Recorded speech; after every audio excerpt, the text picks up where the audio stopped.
বেড়া ভাঙ্গে দেবো।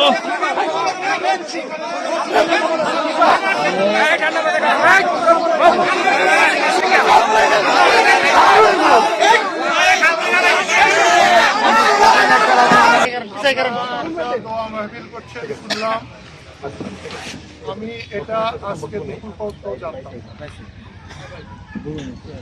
আজকে যখন মার্কা দেওয়া হয় তখন আমি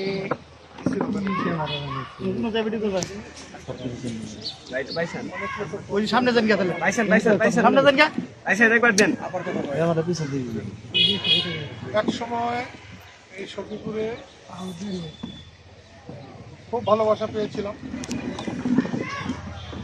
সখীপুরের মানুষ আমাকে কিভাবে দেখে না দেখে সেটা কিন্তু আমি সখীপুরের সব মানুষকে ভালোবাসি। সখীপুরের সম্মান আমার সম্মান, এটা আমি সব সম্মান। আমার বাড়ির সামনে নিয়ে মাইক বাঁধা হয়েছে, এটাও আমার কোনো রকম।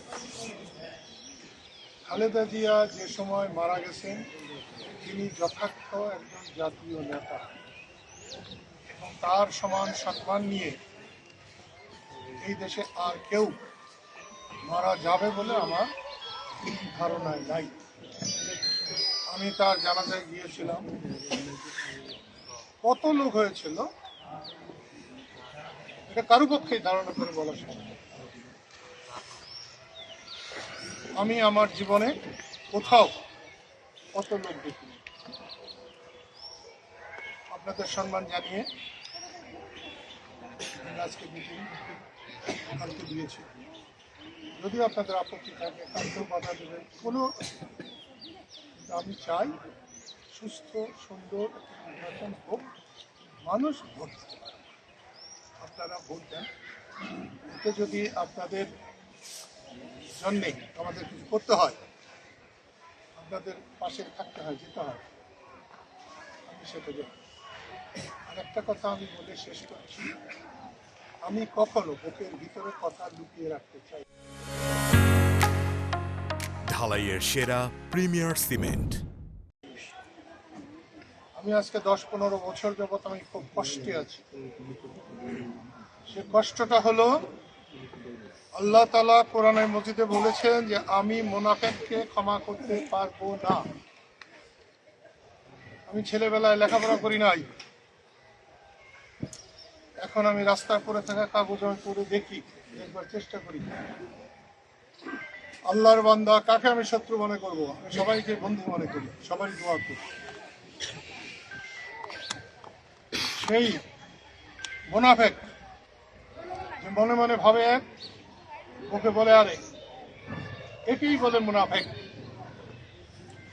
আমি সেই মুনাফিক হতে চাই না। সেই জন্য আপনাদের বলছি, আমি পরশুদিন বলেছি যে আমি বিএনপির বিরুদ্ধে, আমি সালাউদ্দিন রাসেলকে সমর্থন করি নাই। আমি সালাউদ্দিন রাসেলকে সমর্থন করেছি একজন প্রবীণ মুক্তিযোদ্ধাকে মারার জন্য, অপমান করার জন্য, পিঠের চামড়া তোলার কথা বলার জন্য।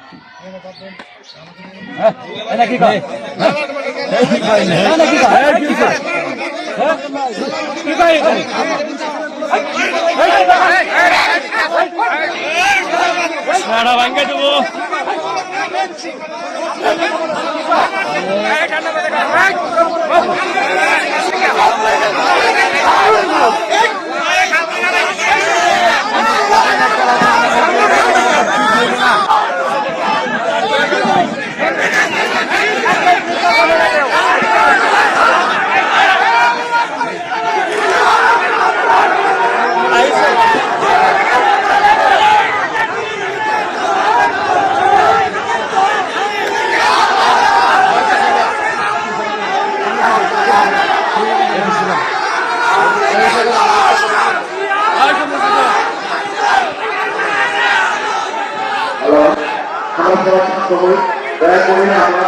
বিএনপি ভাইরা আমরা মঞ্চে চলে আসছি দয়া করে।